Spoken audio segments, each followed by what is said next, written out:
One shows how 50-point blowouts have turned into an alarming NBA trend.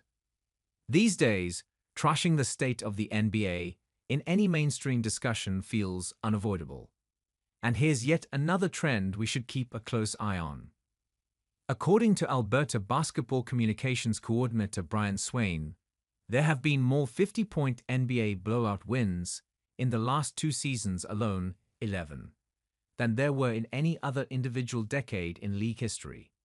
This, of course, comes on the heels of the lowly Portland Trail Blazers randomly waxing the woeful Charlotte Hornets by 53 on Saturday. A 50-point blowout is much more notable than a normal double-digit win, or something in the 20s, because that implies the game was a wash altogether. It says players on the losing team never even had a realistic chance to make the matchup appear as if it was close, even in garbage time, with the deep bench of both squads featured on the court. For anyone watching at home or in attendance at the game after paying money for tickets, it was effectively a giant waste of time. After all, who really wants to watch a game with no tension, not a drop whatsoever? I understand a lot of conversations about the NBA's problems are invoked in bad faith. I'm frustrated by that dynamic too, and I get it.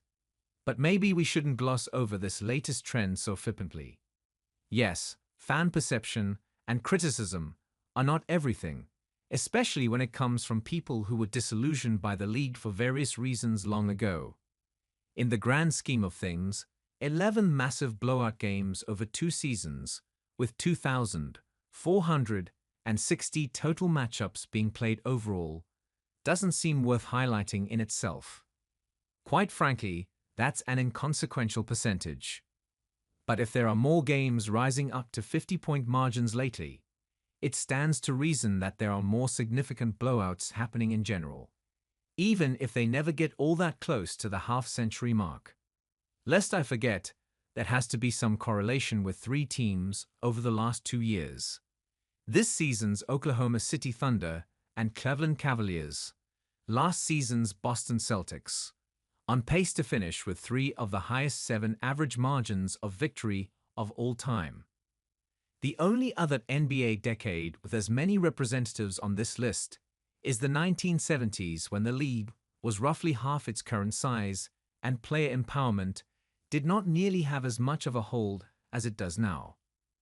For the time being, the NBA doesn't have to worry intently about trends like this. It's got its TV deals locked in for the foreseeable future. It's still sold as one of the 4 big American sports leagues. Still, the laundry list of problems, perceived and real, depending on who you ask, keeps growing. The ship is not taking on any meaningful water. For now. If it's not a lackluster and casual all-star game annoying fans, it's the faces of the league mailing it in way too often during an arduous regular season.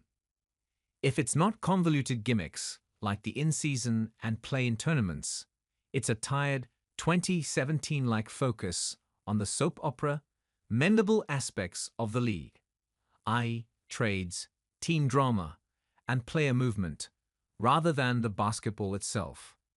If it's not seemingly the entire league, even the scrub teams, figuring out that shooting an obscenely high volume of threes can make most defensive play and strategy null and void without too much discernible effort, it's a lack of distinct and earnest marketing of the latest generation of stars. Now, you have this simmering issue of blowouts thrown into the mix. You get the idea. While it, rightfully, feels like there's a tendency to invoke these problems with deceit, that doesn't mean people working with the league should put their heads down in the sand. We can and should have productive discussions about the NBA's health without grinding our respective axes. But maybe thinking we could ever accomplish that without petty, dismissive fighting is wishful thinking on my part.